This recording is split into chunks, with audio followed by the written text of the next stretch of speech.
So, also wir sind von da gekommen.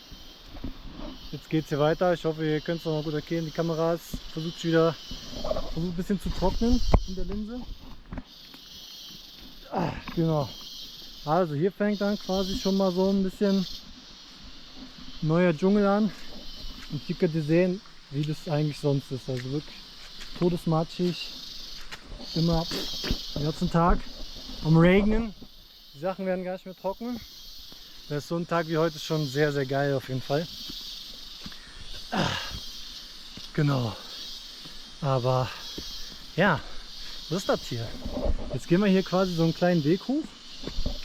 Und überall hier kann man dann so links und rechts gehen und dann findet man so kleine Vierecke, wo man dann chillen kann. Und wir können ja mal gucken, wie mein Ort jetzt aussieht. Ab geht's.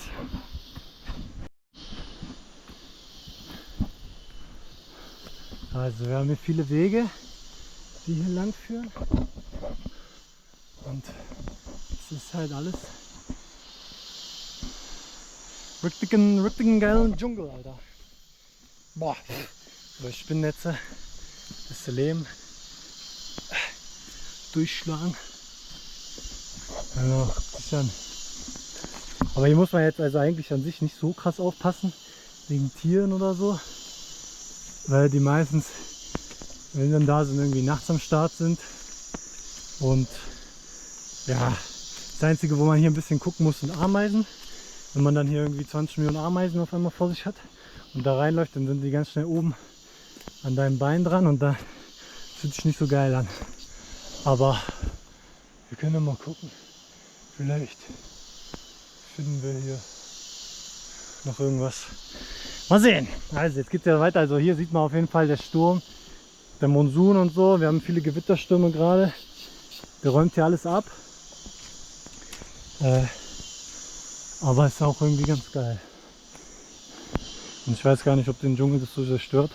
Aber ja, ist schon echt Jurassic Park. Nice. Okay, wir gehen jetzt hier to the right.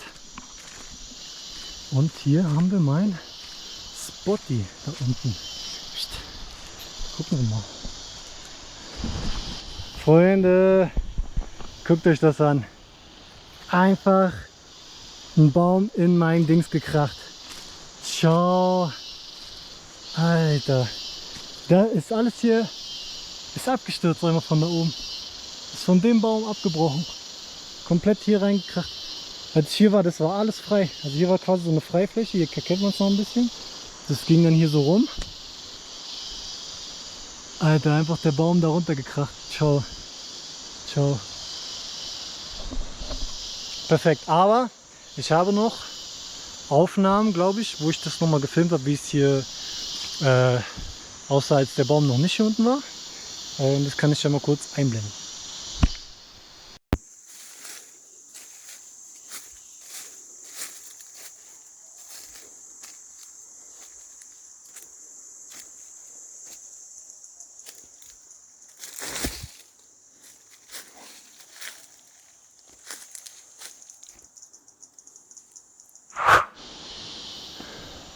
Also, da habt ihr mal gesehen, wie das hier aussieht. Hier quasi mein Bett. Das war wirklich nur eine Decke auf dem Boden mit Moskitonetz drüber. Da habe ich mir dann so Stöcke in den Boden gesteckt, die so ein bisschen hochragen, wo ich dann das Moskitonetz drüber gelegt habe. Und hier hinter ist auch ein Stein. Da habe ich mich dann immer rangelehnt und so meditiert, so für mich meine Sachen so im Kopf durchgegangen. Also man hat viel Zeit und dann fängt man halt an, so irgendwie. Also ich habe da angefangen, einfach über alles nachzudenken in meinem Leben und viel gebetet und dann so geguckt, ne, was bedeutet mir viel im Leben und Freunde, Familie, viel drüber nachgedacht und ja, war sehr bewegend. Aber, also ja, es ist ziemlich krass bewegend und 1000 Mücken jetzt, ciao. Aber man, ja, den Rest der Zeit liegt man halt da, guckt oben in die Wolken und schaut sich dann die Sonne an, weil morgens ist die Sonne da. Und dann geht sie hier langsam auf. Ja, jetzt würde man schon denken, er geht jetzt schon fast unter, aber wie spät haben wir es? Vielleicht halb zwei und man muss echt warten, bis das da ist. Oder die Sonne ungefähr da ist und dann geht es erst unter. Ne? Also es ist auf jeden Fall sehr Man hat sehr viel Zeit. Aber ist okay, geht schon. Aber dass der Baum jetzt hier so reinkratzt, ist auf jeden Fall krass. Ist schon krass. Ja, und das Krasseste war, ihr werdet nachher, wenn ich das Feuer mache, meine Gebete sehen. Und die werden dann hier quasi so rumgesteckt, klick, klick, und dann darfst du den Bereich ja nicht verlassen. Und an meinem Tag, bevor ich gegangen bin, Alter, schau anders viele mit mir an den Beinen, Alter. Saß ich da an meinem Stein und auf einmal kommt von da hinten die Armada der Ameisen hier an. Und ich dachte, okay, ja, was soll man da machen, ne, wenn die kommen? Du kannst nichts machen. Das sind wirklich, keine Ahnung, das ist wirklich gefühlt 1 Million Ameisen. Und du siehst, die kommen, weil vorher kommen so die ganzen Spinnen, die ganzen Grasschöpfer, die jetzt hier unterm Gras liegen, mit den Blättern, die kommen alle hervor und rennen weg. Weil wenn die Ameisen kommen, die räumen alles auf. Und ich saß da und die ganzen Spinnen über meine Beine kreisen. Ich dachte so, okay, Digga, jetzt geht's hier ab. Und mein Gebete waren direkt hier auf so einer Linie. Und die Ameisen sind von da gekommen. Und an meiner Linie, wirklich an meiner Linie hier, Stopp. Einfach Stopp. Die haben genau auf der Linie von meinen Gebeten aufgehört. Ist kein Spaß, wirklich. Ich saß da mit meinem Moskitonetz über meinem Körper. Ich dachte, okay, jetzt muss ich einfach aushalten. Und an der Linie sind die hingekommen, haben geguckt und zurück. Und dann dachte ich, okay, ciao, ciao, ciao. Also Leute, egal woran ihr glaubt, egal was ist, es soll alles richtig sein. Und also da kann mir keiner erzählen, dass die Ameisen zufällig das gesehen haben und gesagt, okay, der Junge stinkt so, ich hau wieder ab. Niemals. Bevor ich hier hingekommen bin, ich habe mich einfach auf den Boden gelegt, so gebetet zum Dschungel und sagt, okay, Kollege, ich bin jetzt hier für 2 Tage, beschütze mich bitte. Und Digga, dann, dass die genau wirklich an der Linie, das waren nicht 2-3 Zentimeter, sondern direkt auf der Linie, direkt wieder umgedreht. Und da dachte ich, okay, irgendeine Intelligence ist hier am Start, die genau wusste, okay, gut, der Junge hat jetzt keinen Bock auf Ameisen, lassen wir hier in Ruhe. Und nachts auch, ich lag hier mit dem Kopf quasi und dann kam auch irgendein weißes Tier an meinen Kopf. Ich weiß nicht, was es war. Ist dann wieder abgehauen. Das Einzige, was ein bisschen gruselig ist in der Nacht, wenn du hier die ganzen Schritte und so hörst, weil hier waren dann auch Schweine unterwegs und alles. Die kamen dann auch genau hier quasi in meinen Bereich rein, haben nur kurz abgecheckt und abgehauen und die waren bei jedem irgendwie gefühlt. Und die ganzen Animals, so, das ist das einzig Gruselige. Aber ansonsten ist es eigentlich ziemlich chillig hier draußen. Weil hier auch keine, also Puma, Jaguar, die sind nicht hier, die sind hinten oben über den Bergen. Da hinten chillen die und die kommen eigentlich nicht her. Deswegen hatte ich auch eigentlich keinen Stress vor oder so. Aber ja, ist natürlich trotzdem komisch, wenn du dann da liegst auf dem Boden und dann hörst du irgendwas gerascheln in der Nacht. Aber ist ja nichts passiert. Genau. Das sollte ich euch mal erzählen. Aber krass, dass der Baum hier eingeratzt ist. Naja, wild. Also, wir gehen mal weiter. Willst du auf jeden Fall gerne wissen, was ihr zu der Geschichte denkt? Ob Maurice, ob es dem gut geht oder ob der das nur geträumt hat oder... Ja, jetzt gehen wir hier mal weiter. Und ich werde euch jetzt mal kurz ausknipsen und dann... Hier ist jetzt quasi einfach nur Weg zu so einem kleinen Bergspot, wo man dann ein bisschen mehr sieht. Also wir sehen uns dann oben auf dem Berg. Okay Leute, ich nehme euch doch nochmal mit, weil hier ist alles zugewachsen. Man konnte hier einfach gerade durchlaufen. Oh, ich habe natürlich alles mit Dorn. Ciao. Alter. Mal hier durch. Auch hier todesviele Bäume auf den anderen Wegen umgefallen. Junge, jetzt mein vorletzter Tag. Und mal hier eine kleine Trekking-Tour. Junge, ciao. Hier ist eigentlich der Weg so, aber alles zuge. Aber hier, guck mal, Überraschung. Jetzt bloß hier keine Schlangen und Dings am Start sein, bitte. Guck mal hier. Ah. Nice, hä?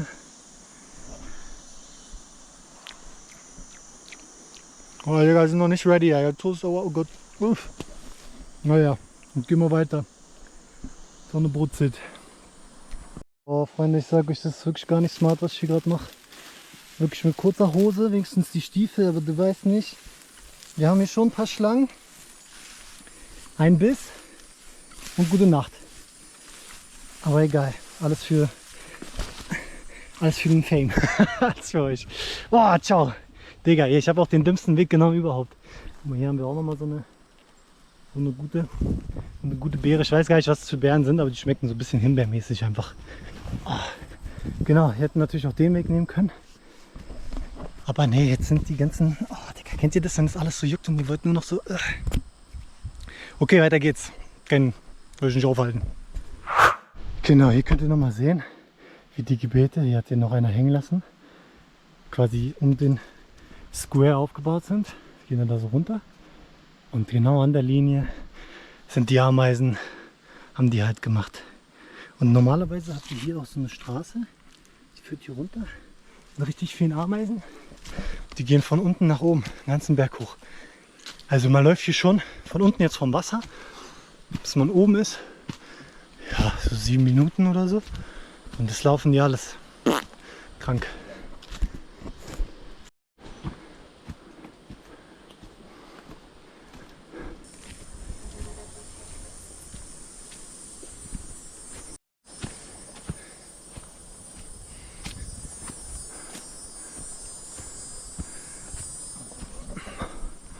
Oh, jetzt sind wir hier hochgestratzt.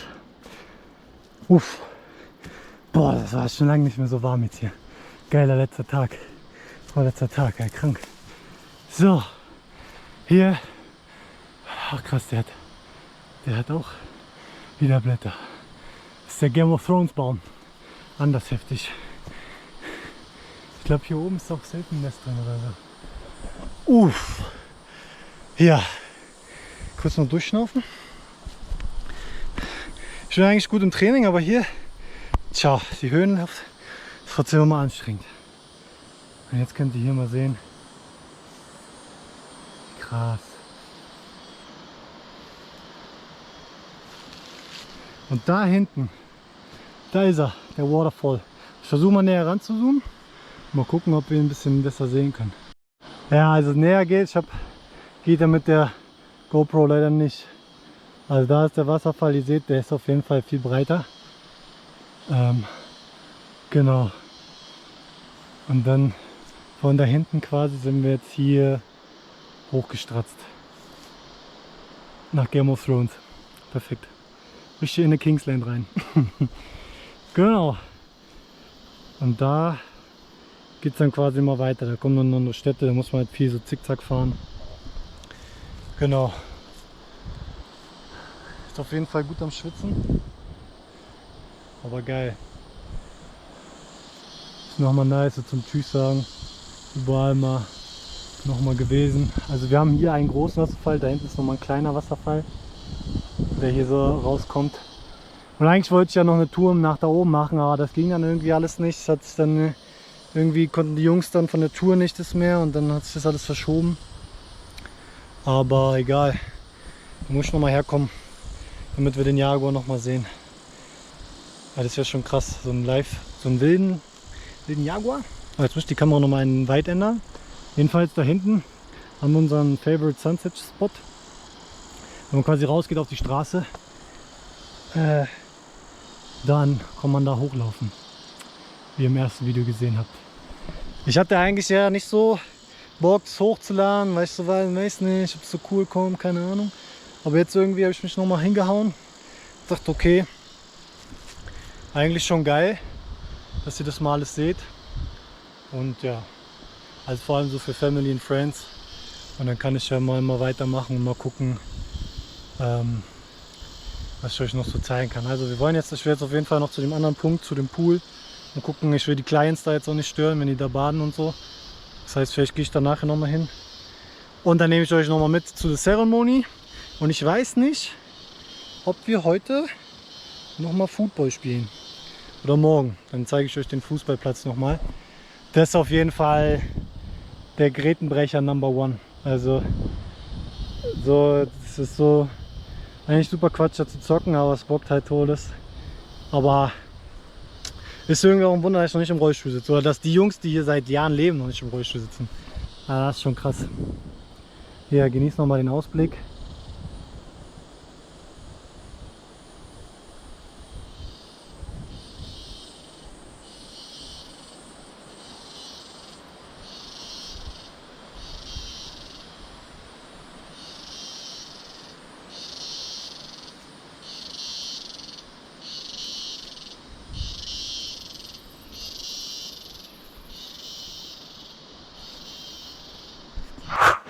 So, wir sind wieder back am Wasser. Das müsste ja Wasser sein, was auf jeden Fall von oben vom Wasserfall kommt. Und ich werde jetzt erstmal noch die GoPro nochmal laden gehen und gucken, dass vielleicht in einer halben Stunde nochmal losgeht zum Pool. Und dann zeige ich euch das. Ansonsten gehen wir da auf jeden Fall morgen nochmal hin. Egal wie das Wetter sein wird, damit ihr es auf jeden Fall seht. Und genau. Ihr habt es ja schon im Intro gesehen. Ihr habt ja das Intro da gemacht. Opa. Also werden wir auf jeden Fall da sein. Bis dann. So, Freunde. Ich bin wieder da. Bisschen später. Die Sonne ist noch ein bisschen oben. Ich habe mir schon mal einen kleinen Platz da reserviert. Wo ich mich dann nachher hinstelle, mein Feuer mache. Da werde ich euch auch mitnehmen. Und jetzt gucken wir mal, ob da unten in the Pool Freedom ist. Jetzt hier mal runter. Ein kleiner Weg, 5 Minuten. Ja. Und dann schauen wir mal. Der sollte heute relativ trocken sein. Aber normalerweise ist der echt jetzt durch den Regen sehr, sehr slippery. So, boah, das ist eine richtige Matschepampe.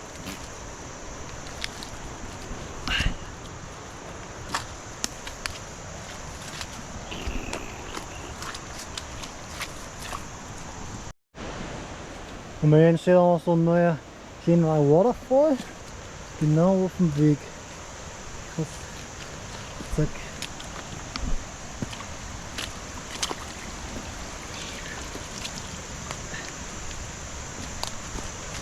So. Müssen wir auch nur mal hoffen, dass wir da keinen antreffen.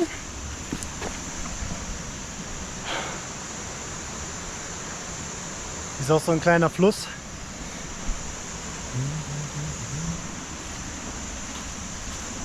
Ich finde mal, das ist hier so wie im Zoo.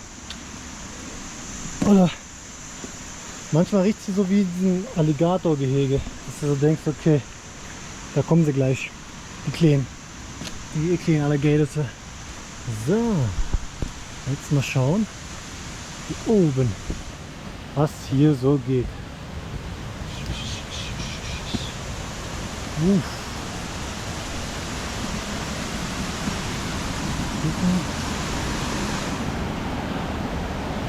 Here we go.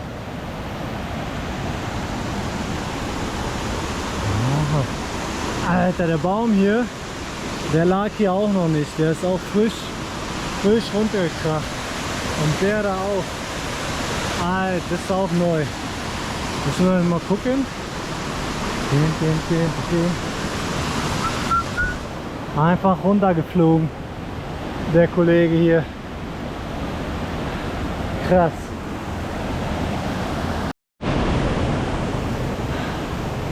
Wir sind da. Da hinten der Wasserfall.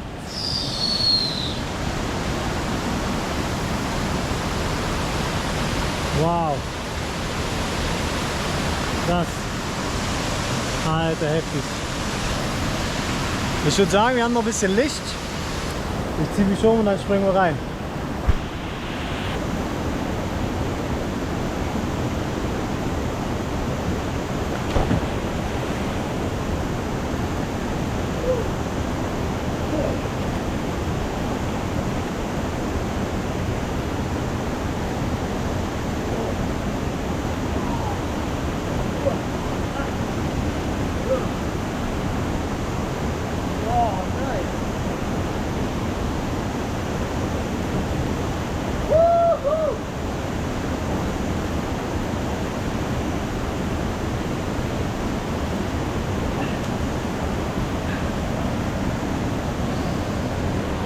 Boah, ciao.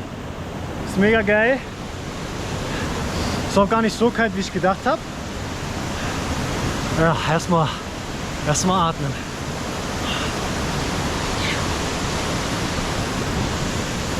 Richtig nice. Also ich werde euch mal kurz mitnehmen und euch das mal zeigen, was wir da gebaut haben. Also wie ihr sehen könnt, ich hoffe, ihr könnt mich hören, haben wir hier so Sandsäcke draponiert oder so, wie man es sagt, um das Wasser halt aufzustauen. Weil normalerweise, also jetzt geht es ja gerade irgendwie so bis hier und sonst ging es immer nur so, keine Ahnung, bis zur Hüfte oder so. Und ja, das ist ziemlich geil. Und hier, wenn wir manchmal so, wir haben so ein Temazcal, das ist wie so ein Saunakonstrukt, wo man dann so Aufgüsse machen kann und danach hierher kommt für ein geiles Bad. Ist auf jeden Fall richtig geil. Oh. Und ansonsten kann man hier einfach noch weiter runter gehen, einfach so wie ich jetzt bin, in Badehose, zack, weiter runter, oder auch hier hinten lang in den Dschungel. Da ist richtig wild. Und da gibt es auf jeden Fall nochmal, wie ich finde, eine geilere Stelle, wo du so eine große Felswand hast. Und da geht es halt irgendwie 5 Meter runter. Da kannst du zwar nicht runterspringen, aber ja, da gibt es dann so einen Weg und da hast du so deinen Private Space. Das ist ziemlich nice. So, jetzt habe ich euch wieder in der Hand. Hier nochmal der View. Sehr, sehr geil. Jetzt können wir mal gucken, gehen wir nochmal zum Waterfall und dann gehen wir wieder hoch, finishen den Tag für heute, sagen nochmal ciao, verbrennen nochmal die Sachen und dann ja, ist morgen eigentlich nur noch nochmal ciao sagen zu den Jungs, zu den Arbeitern, nochmal so ein kleines Essen zusammen und dann ja, geht's Montag 5 Uhr mit dem Auto nach Managua. Hey Freunde, das ist so krass geworden. Das war alles hier super, super slow, als ich hier angekommen bin im Januar, und jetzt einfach übelst die Massen, Alter. Richtig krass.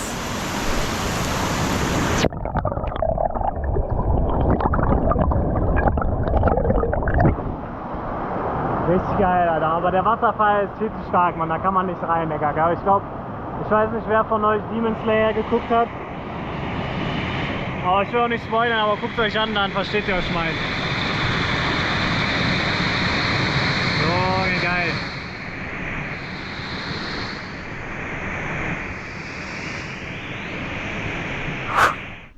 So Freunde, ich bin wieder oben. Hier ist ein bisschen ruhiger. Ich hoffe, ihr konntet mich da unten gut verstehen. Ich muss mir auf jeden Fall dann mal in Germany so ein Mikrofon holen. Aber guck mal, jetzt bin ich hier hochgekommen. Und wie krass. Richtig nice. Sieht aus wie so ein Transformers-Raumschiff. Perfekt. So, ich werde jetzt hier ein kleines Feuerchen machen. Ja, vielleicht ein kleines Zeitraffer für euch machen können. Und genau, dann noch mal einen kleinen Abschluss hin und dann sehen wir uns auch schon im nächsten Video.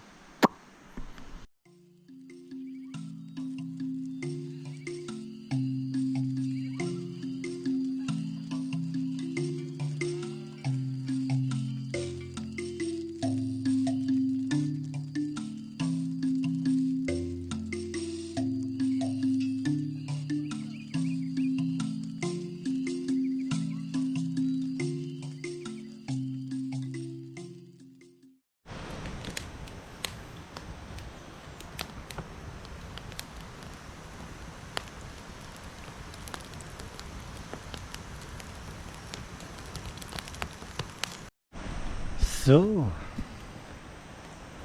das Feuer ist an. Ist ziemlich nice, weil das Holz, was ich da habe, das hat so viel Harz. Und hier, ich habe mir jetzt so Feuerstahl, so ein Zeug gespart und habe einfach eine Kerze genommen. Und habe es mir heute mal entspannt gemacht. Dann geht demnächst die Sonne unter. Ich werde euch nun mal auf den Sonnenuntergang entführen. Und ja, vielleicht noch mal so als kleinen, guck mal, was ist denn hier? So als kleinen Abschluss. Also es war auf jeden Fall eine krasse Zeit. Ich war jetzt knapp 7 Monate hier. Dazwischen war ich noch mal einen Monat hier in El Salvador, Guatemala, Belize. Habe viele neue Leute kennengelernt. Ja, viel über mich selbst gelernt. Und ich bin gespannt. Jetzt kommt das neue Chapter. Was so passiert, ich habe mir extra nicht vorgenommen, irgendwie was zu planen. Natürlich habe ich so ein paar Ideen, was ich vielleicht machen will, wenn ich wieder nach Berlin zurückreise. Werde auf jeden Fall viel Zeit mit meiner Family verbringen, viel Zeit mit Freunden, weiter viel Sport machen. Aber ja, es war krass. Also es war wirklich immer so ein Up and Down. Es gab Wochen, also besonders die ersten Monate würde ich sogar sagen, die ersten 2 Monate waren richtig tough. Komplett hier allein, konnte fast kein Spanisch, so irgendwie auf mich gestellt, keine Freunde, gar nichts. Das war so krass, der Unterricht mit den Kids, so wirklich. Ich konnte vielleicht 4, 5 Wörter, dann musste ich irgendwie lernen, was vor und zurück heißt. Und ja, jetzt hier zu sitzen, so nach 7 Monaten, viele neue Freunde gewonnen zu haben, gute Zeit mit den Bauarbeitern hier, mit den Kids, mit Matute Margot, den es hier gehört, mit anderen Leuten hier während des Festivals, was wir hier gemacht haben. War ganz schön krass, war ganz schön krass. Aber ich muss sagen, am meisten habe ich wirklich über mich selbst gelernt. So am meisten war dieses, okay, du musst so dein Ego hinten anstellen, ich muss mein Ego hinten anstellen. Wie gehe ich mit Ärger um, wie gehe ich mit Dingen um, die mich nerven, wie gehe ich mit meinen Gefühlen um. Ich bin ja auch jemand, der jahrelang seine Gefühle einfach unterdrückt hat und jetzt dann aufgehört hat, ne, mit Alkohol vor 1,5 Jahren und all dies, das. Und jetzt zuerst gemerkt habe, okay, scheiße, was gibt's denn da am Gefühlssortiment eigentlich zu kaufen? Ja, also es war eine wilde Reise, aber ich muss sagen, der Ort ist mir echt, obwohl, keine Ahnung, ob es der Berg ist, die Menschen, alles zusammen, das sehr hart war, ist mir doch, muss ich sagen, liebe ich doch diesen Place so ziemlich krass. Ist mir alles sehr ins Herz gewachsen. Und ich bin natürlich traurig, jetzt zu gehen. Ist schon nicht so einfach. Aber irgendwie ist auch geil, dass jetzt vorbei ist. So einfach keine Moskitos mehr. Einfach nach Hause kommen. Irgendwie ein Handtuch haben, was geil riecht. Morgens so ein Brötchen sich mit Butter oder so aufschmieren. Das ist schon geil. Also man lernt hier, ich kann es jedem nur empfehlen, mal irgendwie ein halbes Jahr irgendwo hinzugehen, wo es sehr rough ist, wo du nichts hast. Weil dann lernst du wirklich, was du zu Hause hast. So. Hätte ich am Anfang auch nicht gedacht, wurde mir auch viel erzählt. Also ich war mal so, nee, Deutschland kein Bock mehr, aber jetzt weiß ich schon, okay, es gibt doch viele gute Sachen da. Ja. Aber ich werde die Natur vermissen. Das ist schon einzigartig hier. Also Freunde, passt schön auf euch auf. Ich hoffe, euch hat das Video gefallen. Ja, teilt es gerne, lasst ein Like da, lasst mich gerne wissen, was ihr davon haltet. Ich versuche auf jeden Fall, meine Sachen zu improven. Ich brauche ein Mikrofon, vielleicht noch irgendwie so einen Stab, dass man mehr sieht. Und ja, dann schauen wir mal, wo wir uns als nächstes hinbegeben. Vielleicht kann ich euch auf meine Apnoe-Reise mitnehmen. Das wäre geil. Ich muss jetzt erstmal die Videos schneiden. Also, vielen Dank für dieses Video. Haut rein. Seid nett zueinander. Und ja, bis bald.